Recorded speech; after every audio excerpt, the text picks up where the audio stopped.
सफेदपोश इंसान है ना, जो सफेदपोश लोग हैं, वो तबका इस वक्त सबसे ज्यादा उनके लिए मिजरी है, ज्यादा उनके लिए मिजरी है। वो तो हाथ भी नहीं फैला सकते, ना हाथ फैला सकता और वो रोटी पानी बच्चों के पूरे नहीं कर सकता, वो क्या करे। एग्जैक्टली।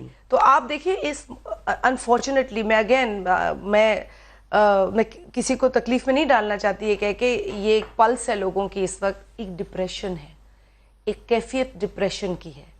लोग मौशी तौर पर इस कदर तंग आ चुके हैं, आप यकीन करें मलिक साहब, लोग रोक रोक कर पूछते हैं, क्योंकि मैं पार्लियामेंट में हूँ, वो पूछते हैं, वो इतने कंफ्यूज्ड हैं, वो इतनी तशवीश में हैं, इतने फिक्रमंद है, वो पूछते हैं होगा क्या हमारे मुल्क का। ठीक है, इनके वक्त में मुझे इनसे इतराज़ है, मुझे इनसे इख्तलाफ था। उस वक्त इसाक डार साहब से मैं खुद खड़ी होकर सवाल करती थी जब दालों की कीमतों में इजाफा हुआ, मुर्गी की कीमत पर वो मुझे कहते थे कि जी मुर्गी खरीद लें, दाल ना खाएं, जाती तो मुर्गी खा लें। मैं उस पर भी तनकीद करती थी। जब मैं इनके वक्त में उस बात पे तनकीद करती, तो आज तो बदतरीन हालात है। तो आज तो तनकीद वो लोग जो उस वक्त करते थे हमारे साथ मिलके इन पर, और वो खुद अब उस तरह से चला रहे हैं कि कान पकड़ने को दिल करता है।